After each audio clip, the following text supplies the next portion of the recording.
Gary Rush. Gary Rush in car number 2, one row further back to Peter Attard. Outside of him is Trevor Shields, and in the back row, Marty Perovich, the rookie, and West Australia's Pino Priolo. We're set to go racing. Parramatta City Raceway, the Lord Mayor's Cup night at PCR, coming off the top turn, and we have a start. It'll be a cautious run to turn number 1. Barry Kelleher's the leader. Joel Knott, the rookie, runs in second. Nearly overcooks it into the back straight with the tail sticking out.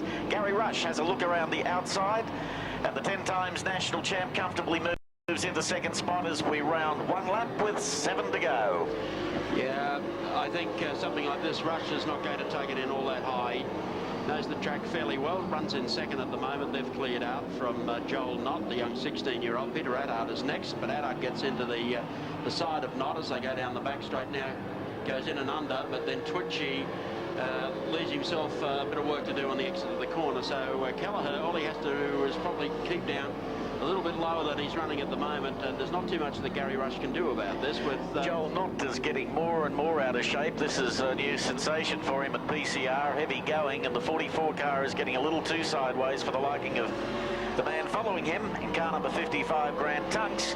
The rest of the field sort themselves out as we reach the 5 lap to go mark, and well and truly in front is car number 65, Barry Kelleher.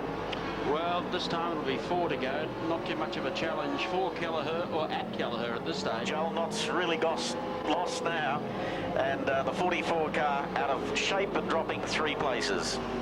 Well, not a great deal for him as he selects and goes back through the field. The car's pushing pretty badly. Not much he can do. Kelleher's still holding about that same advantage with about 2.5 laps remaining as they head down the back straight. And as they come in now with 2 to go, the order is unchanged, and Barry Kelleher will find himself under just a little bit more pressure because Rush is certainly getting to him. Doesn't want to sit in these wheel tracks and cop all that mud in his face as they go down the back straight. They're about to put a lap on Priolo, the Western Australian, as they come round now with the white flag flying, and it's 1 to go as Knott's in even more strife here. And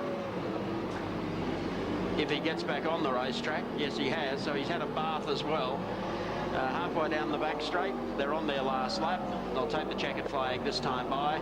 Last corner coming up now as they make the run at the checkered flag, and the win, in fact, will go to Barry Kelleher in car number 65. Gary Rush will take second, and third placing across the line will be Peter Attard in car number 53.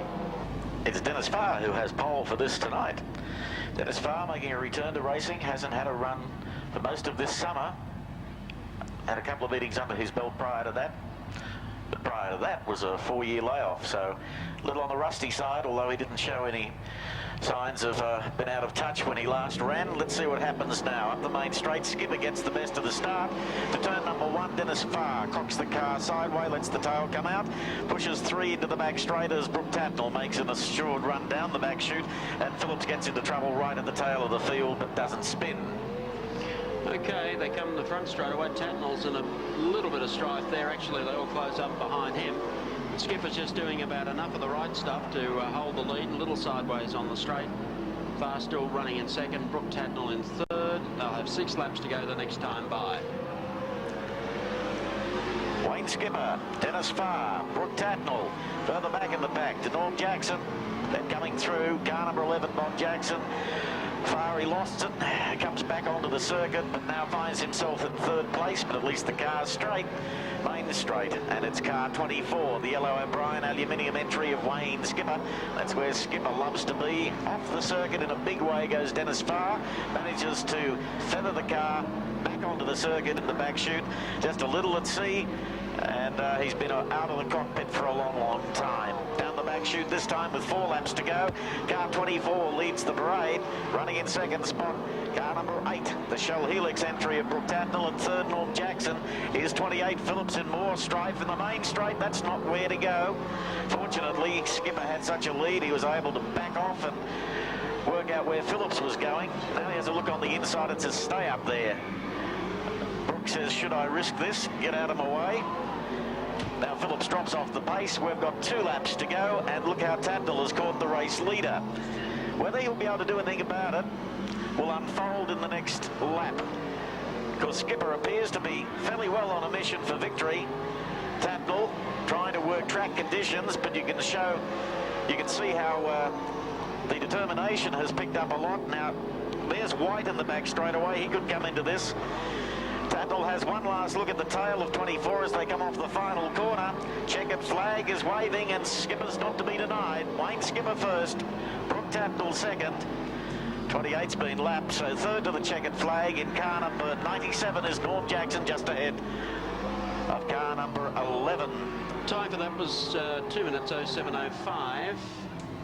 There's Skip in 64, having a look around the outside. Where is he supposed to be? Out of position 6 rather, so that's where he slots in. And Craig Darville letting Skip run his car tonight. Just repeating, in the club point score, Skip's only 3 points behind John Shaw, and he wants to take that point score off Shawry. So, coming off the top turn, set to go racing. John Shaw having a look on the outside before the drop of the flag. Turn number 1, Darren Sailard in the 9 car slips into second, but there goes John Shaw. Couldn't get the power down in the back straight. Now he looks a bit sharper, but Darren Sailard has the corner first. As they move towards the main straight with 7 laps to go, it's Loadsman in front. The battle is for second on the track, running in second in car number 9. Darren Sailard manages to close the gate once again on 66 John Shaw. Further back comes Hill and Skip Jackson in the red 64. Actually, Sailard's wound up in a spot of bother here. He's really putting that much more pressure on himself, and the car's bucking and jumping and using a high line, but he's got that much horsepower to play with here. I don't think it's causing him any distress. He comes off the top corner. In the meantime, no one's going to catch Loadsman. Loadsman's clear, Sailard in second, and John Shaw in third. Then it's Bruce Hill as they head through the corner, and Skip Jackson, who is well back in the pack, almost a quarter of a lap behind the race leader, Brett Loadsman, who goes to the bottom turn now with 4 laps to go. You'd think on that form that Loadsman will figure more prominently in races here at PCR. He's a world beater off the front row, but sometimes gets involved in all sorts of mayhem when he starts further back in the field. The track is now developing into a very fast circuit as Bruce Hill tries the outside where it's still a bit on the murky side. Here's your leader back to the main straight, this time with 2 laps to go. Out in front and running second in car number 9, Darren Sailard. John Shaw's getting frustrated trying to get around. Goes to the inside. Sailard makes the mistake but then corrects. He's got so much power he can close the door. Again, he gets offline going through the top turn. John Shaw can't do anything about it. And now on the final lap at 33 heads the parade. Down the back straight away. Sailard's got a comfort zone. John Shaw back in third. Checkered flag is flying in the main straight. But Loadsman posts another win at PCR. Coming home for second is Darren Sailard in car number 9, and third to the wire in car number 66, John Shaw. Race time 1:59.52. 1:59.